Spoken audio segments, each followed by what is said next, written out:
Welcome back, everyone. I'm Erica Pizzi for JackCotton.com, and I'm here with Jack Cotton, real estate expert, author, and agent. And today we're going to be continuing our series on personal marketing and how to put forth the best brand. But today you're going to hit on business cards, because even in this digital world, there's still a tangible thing that's very important in this business. I know, and part of me says it's so basic to talk about business cards, but I travel all around the country. I do seminars all over the United States, and people hand me their cards. And I go through them when I get back home, and it's unbelievable, some of the stuff I see. So I think it's really important to cover some basics on business cards. So first of all, yeah, they're overused. I mean, the whole discussion of business cards is a well-worn conversation, but it's an important part of your business.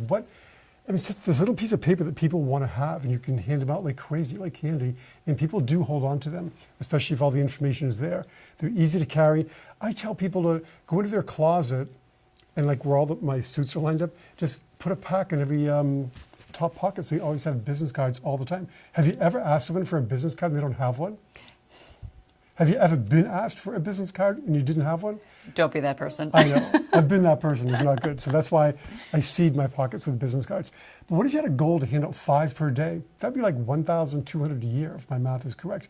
I mean, do you possibly think that your luxury real estate career, business, could be impacted by 1,200 cards being handed out per year? I mean, if only 1%. Yeah, sheer numbers. Yeah, it just works. So the question I get asked all the time is, should I have my picture on my card?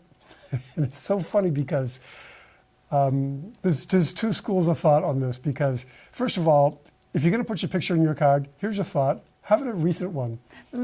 Because have you noticed with real estate people, you're like, here's the card. And who is that person? Who is that person? I mean, I got to be careful. I mean, I was being picked up at the airport by a realtor, and I've seen her. In this case, it was her website, so I know who to look for. When she showed up, it wasn't the same person. That was like her high school picture. Oh boy. You can't do that, because people, remember we talked about authenticity last time? Sure. So that's a big part of it. You got to present yourself as you are. And heaven forbid you ever need brain surgery or any kind of big medical procedure. Does the surgeon hand you a card with their picture on it? They don't. So what are you saying? So no picture then? I would say no picture. Save that for your website or for any other but on your business card, digital stuff. I don't think so. However, if you are going to use your picture, and it's okay if you want to, make it a recent one. Recent. And maybe updated, although that's tough. I know. Like me, I have to do it every 6 months now. It's aging so fast, I can't keep up with it. So anyway, so they need to be clear, concise, easy to scan. Here's another thing. Some people go that's to a good point. meetings. I come back from a realtor conference and I've got all these business cards, and I put them through the scanner, and they don't scan because the print is microscopic, or people do all this really crazy stuff and it doesn't scan. If you want to have your card saved by a prospective client, make it easy to scan. And here's another thing. A lot of people are getting older. Why not have bigger font on your cards? I have business cards, literally. I wear glasses. I have business cards where I have my glasses and a magnifying glass trying to read the email address. It's Not crazy. okay. And so another thing people do is, a lot of real estate is 10 pounds of stuff in a 5-pound bag. And they have 14,000 initials after the name. They have, 18 phone numbers. Right. I think it's much more impactful that when you have a business card that's like a light background, to write your number on there. If you have a special number they want, put your office number on the card, and then handwrite your cell number. It makes such more of an impact. Seems like a more personal touch. Yeah, way more. Oh, this is special. This is special. Right. But people have 14 phone numbers on their cards, and you can't read any of them. That's crazy.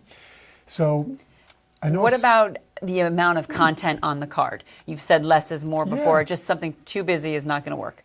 Less is more. Lots of white space so people can see it, people can read it, and it's more aesthetically pleasing when there's less on the card.